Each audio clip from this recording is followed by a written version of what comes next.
It's okay to be sad. Let me say that again so it sinks deeper than your chest. It's okay to be sad. Some days your heart feels heavier than your own body weight. Some days disappointment hits harder than expected. Some days the things you thought would last don't. And when that happens, there's this pressure from people, from culture, from even your own mind to be strong, to get over it, to move on already. But healing doesn't work like that. You're allowed to feel what you feel. You're allowed to cry. You're allowed to sit in the quiet, let the ache speak, and let the truth of it come out. You don't have to pretend you're fine. You don't have to fake a smile just so people think you're stable. You don't have to rush your way through heartbreak like it's a race. Because sadness isn't weakness. Sadness is proof that something mattered, that something touched you deeply, that a part of your soul cared enough to be wounded. But here's the part you have to hold on to. Here's the thread you need to wrap around your healing. It's okay to be sad. It's just not okay to stay there forever. Not because sadness is wrong, but because you weren't built to live in emotional darkness permanently. You weren't designed to set up camp in heartbreak. Heartbreak is a moment, a season, a passage, not a permanent home. Feel it, but don't worship it. Let it wash over you, but don't drown in it. Let it sit with you, but don't let it define you. Because sadness is honest, but staying sad forever distorts everything. You stop seeing the future. You stop believing in better days. You stop trusting your heart to ever feel light again. And that's where people get stuck. Not in the pain itself, but in the belief that the pain is the end. It isn't. There's a moment, somewhere down the line, where healing starts quietly, so quietly you almost miss it. It's in the morning you wake up and notice the heaviness doesn't feel as sharp. It's in the moment you laugh again, not because you forced it, but because something genuinely reached you. It's in the moment you go a whole hour without thinking about what hurt you. Then a day. Then two. Healing doesn't announce itself. It simply arrives. Slow, gentle, unhurried. But before that happens, you have to let yourself be human enough to feel the sadness without letting it imprison you. Some people never heal because they never stop replaying the hurt. They make a home in what broke them. They memorize the pain until it becomes identity. But heartbreak is not who you are. Sadness is not your personality. Loss is not the definition of your future. You're bigger than the disappointment. You're deeper than the wound. You're worth more than the moment that shattered you. But healing, real healing, requires you to stop feeding the heartbreak. Stop reopening wounds that were trying to close. Stop romanticizing people who weren't good for you.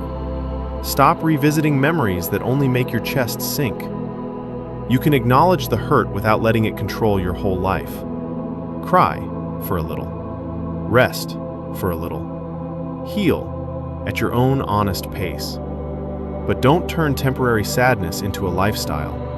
There is life after heartbreak, even if you can't see it right now. There is joy waiting for you, even if your heart feels numb. There is purpose for you, even if your vision is blurry from tears. The world doesn't ask you to heal instantly, but it does ask you to believe that healing is possible. And that belief starts small, tiny, barely there kind of small, like taking a walk, like opening the blinds, like cleaning your room, like texting someone back. Healing is built on unglamorous moments, small steps you take when your heart feels undone. And here's the quiet truth I need you to hear. Your sadness isn't the end of your story. Your heartbreak isn't the last chapter. Your tears aren't wasted. Everything you're feeling right now is shaping a version of you who's wiser, softer, stronger, more grounded, more aware, more intentional. The pain will produce something in you, but only if you don't cling to it. And maybe that's the hardest part, letting go of the sadness when it's become familiar. Sometimes pain feels safer than hope because hope asks you to try again, to trust again, to believe again. But you deserve more than survival mode. You deserve more than emotional limbo. You deserve a life that feels like life again. So let yourself feel the sadness. Let the tears fall freely. Let the disappointment be real. But then, stand up. Even if it's slow, even if your legs tremble, even if your heart still aches. Stand up anyway. This is not where your story ends. There is light waiting for you on the other side of this. There are people who will love you better.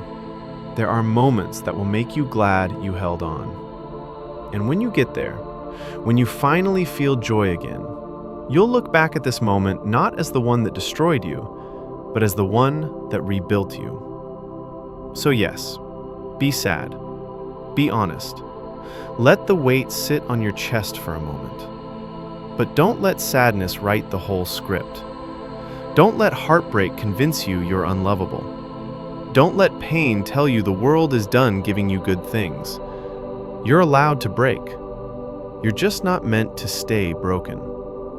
You're allowed to fall apart. You're just not meant to live in pieces. You're allowed to grieve what you lost, but you're meant to rise into what's next. It's okay to be sad. It's okay to be heartbroken. It's okay to feel every part of what happened. But don't stay there. Don't lock yourself in the dark. Don't hand your life to a moment that hurt you. You deserve healing. You deserve love. You deserve joy. You deserve a future brighter than your past. And that future begins the moment you decide to not stay where sadness left you, but to move forward, even quietly, even slowly, even shakily. It's okay to be sad. Just don't stay there forever.